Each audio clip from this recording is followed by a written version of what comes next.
Welcome, everybody. And I should also say thank you for being here. I'm doing this video today to welcome you to my husband's celebration of his life. He was my biggest cheerleader. We were soulmates.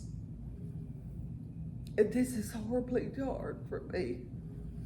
But the one saving grace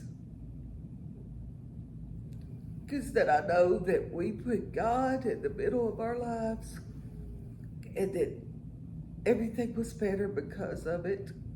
You're going to be watching this before the celebration.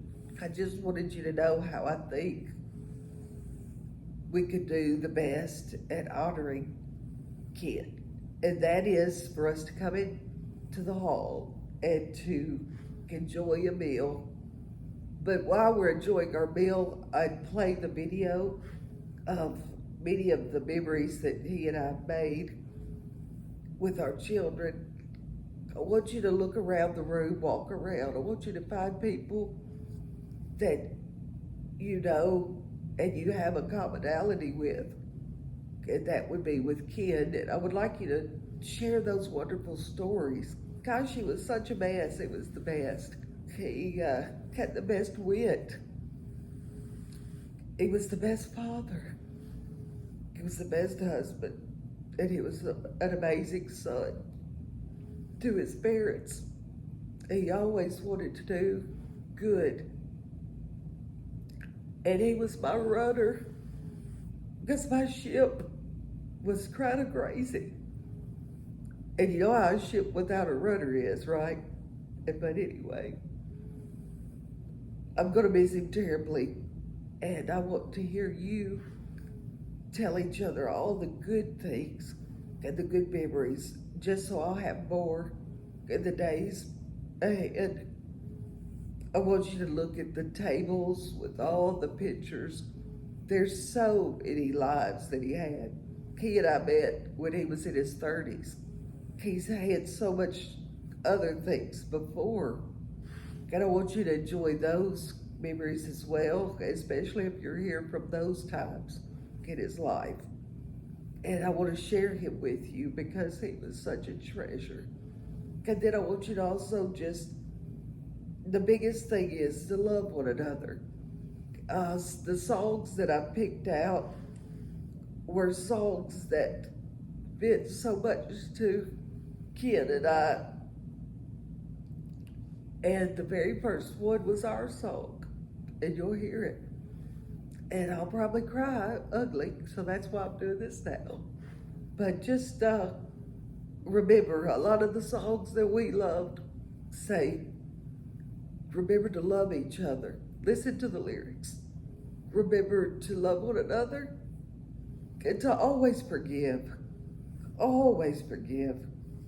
And if you notice in the hall, my husband's picture's at the foot of the cross. Because as Christians, just because we're Christians, we don't get to just dance around without a cross. We have crosses to bear, but we take them to Jesus upon our death. And the kid took all his crosses of his bad breathing, his emphysema, his COPD, his heart.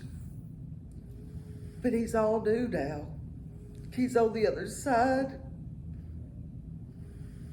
And the one wonderful thing is about our faith in God is that I know that every Sunday when I come back to this little chapel, or if I go to church anywhere in this country, when we do our prayers, Ken's spirit comes down to commune with me again. And I have to keep that in my heart because this is not the end. This is only the beginning for him, but we're the ones that have crosses still to bear. So what I want you to know is to carry a cross like he did and be strong, because in the end, it will all be for the greater glory. You will lay your cross at Jesus' feet, and you will fly free again. You will be on the other side. I want to share this with you. About a week before he passed away, you just have to understand, we've been going through this for years. Well, especially the last year, he hated the mask. You know, I live with a mask, but he hated the mask. So we would not sleep all night ever. It was either a hot flash for me, or he was throwing his mask off, and my poor kids trying to put us back together at night.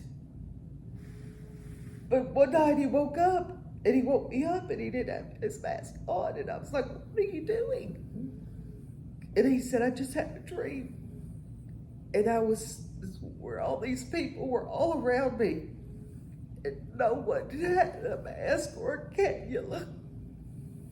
And he said, Jesus put his hand on my shoulder, and he said, "Nobody has to wear that up here. Take it off." And no part of me knows that the reason when he would go into his dreams, he'd take it off because he knew that was the only place he would be whole again, was with Jesus in heaven. So Jesus was trying to tell him to come home, but he fought so hard because we got it right. We put God in the middle, and we had a beautiful life. And this life was so beautiful. But Jesus was telling him it was time to rest. And so, just when you leave here today, just remember those things. Always love each other. Always forgive each other. And always put God in the middle of your life. Joseph, Saint Joseph, that was my kid. He was the Joseph for me, because Saint Joseph. And I guess my mother-in-law said, "You're just a modern-day Mary." Well, that's because I had a modern-day Joseph. And I thank God. So all of you out there, please, please remember that forgiveness is so important. Love is so important, and God is the most important. And never forget that. And enjoy this video. Enjoy the music. There's some bloopers in it. I know you'll see them, but it's okay. It's all for the greater good. Everything. If it's all for the greater good, hey, kids laughing. I feel him still. I feel his spirit. And I hope you do too today. And know that we'll all be together one day. Thank you. Enjoy.